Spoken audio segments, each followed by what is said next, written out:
Attention, আজকাল के জেলার ওকে জেসা नहीं है। শোলে ছবির বিখ্যাত ডায়লগ দিয়ে আজ প্রচার শুরু করেন অভিনেতা আসরানি।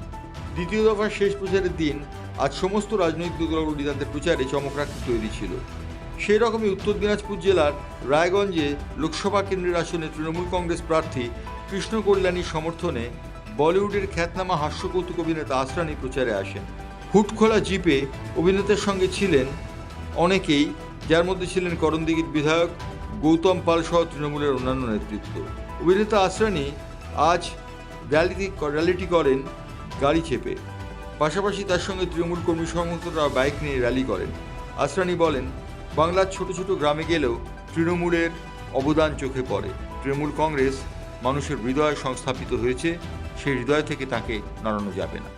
आप बंगाल के किसी कोने में चले जाओ, छोटे से छोटे गांव में चले जाओ, एक न एक टीएमसी का आदमी मिलेगा। कोई वर्कर होगा, मजदूर होगा, नेता होगा, मिलेगा।